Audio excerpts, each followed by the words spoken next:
টিকা কার্যক্রম শুরু হয়েছে, তবে মাত্র বেশি হামের সংক্রমণ যে এলাকা রাজশাহীর গুদাগাড়ী উপজেলা সেখানে টিকা কার্যক্রম চলছে।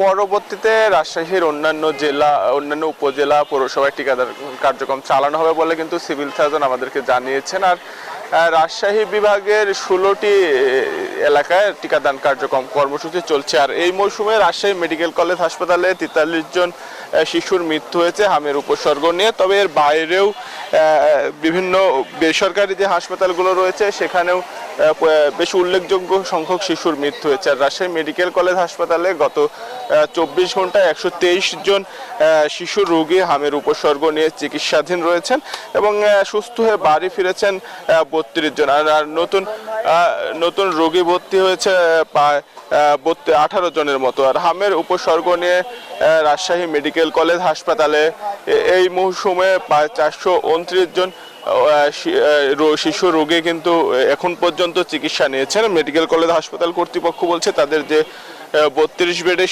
200 বেডের শিশু ওয়ার্ড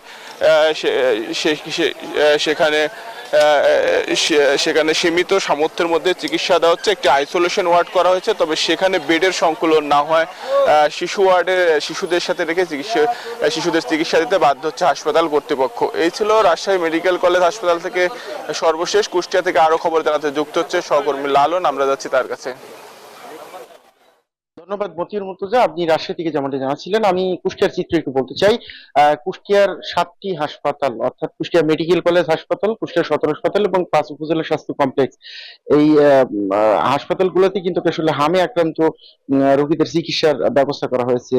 আমি সিভিল সার্জনের সাথে কথা বলেছি। সিভিল সার্জন যে তথ্যটি আমাকে নিশ্চিত করেছেন যে এখন পর্যন্ত কুষ্টিয়াতে 317 জনের আসলে হাম সংক্রমণ বা উপসর্গ নিয়ে হাসপাতালে ভর্তির তথ্য মিলেছে।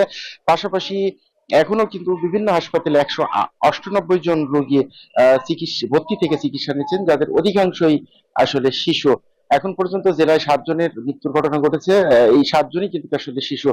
আমি কুষ্টিয়া সদর হাসপাতালের তত্ত্বাবধায়ক এবং কুষ্টিয়া মেডিকেল কলেজের যে সহকারী পরিচালক রয়েছেন তাদের সাথে কথা বলেছি। তারা বলছেন যে যারা হামের উপসর্গ নিয়ে বা হাম আক্রান্ত হয়ে হাসপাতালে আসছেন তাদের চিকিৎসার জন্য হাসপাতালে আলাদা হাম আইসোলেটেড ওয়ার্ড করা হয়েছে।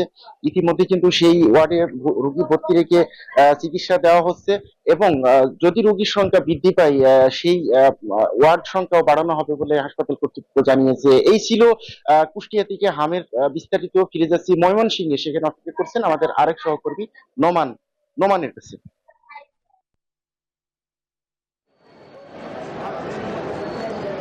ধন্যবাদ লালন। ময়মনসিংহ কিন্তু হামের প্রকোপ দিন দিন বাড়ছে, অর্থাৎ গত মাসের মাঝামাঝি সময় থেকে হামের যে প্রকোপ দেখা দিয়েছে সেটিও কিন্তু ময়মনসিংহ ব্যাপক আকার দেখা দিয়েছে এবং ইতিমধ্যে কিন্তু ময়মনসিংহ মেডিকেল কলেজ যে হাসপাতাল আছে সেখানে কিন্তু আরেকটি হামের জন্য আলাদা কিন্তু 8 তলায় একটি আইসোলেশন ওয়ার্ড করা হয়েছে। আমি যদি সর্বশেষ তথ্য দিই আপনাকে, গত 24 ঘন্টায় কিন্তু নতুন করে ভর্তি হয়েছে 22 জন, 78 জন এবং আবার 298 জন কিন্তু এ পর্যন্ত হামের চিকিৎসা নিয়েছেন। আমরা যতটুকু জেনেছি যে এই হাসপাতাল আসলে 17 মার্চ থেকে হাম রোগ নিয়ে এ পর্যন্ত শিশুরা চিকিৎসা নিচ্ছেন।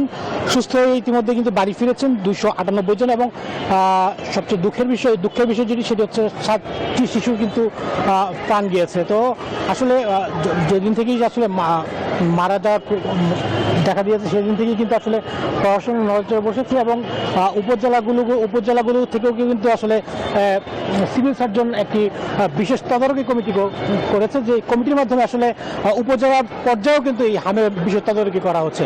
তো এই ছিল আসলে ময়মনসিংহ থেকে হামের প্রকোপ নিয়ে আমার কাছে সর্বশেষ খবর। ফিরছি স্টুডিওতে রোবার কাছে। 200-র বেশি সার্ভিস ও ফিচারে লেনদেনের সব বিকাশ অ্যাপে সম্ভব।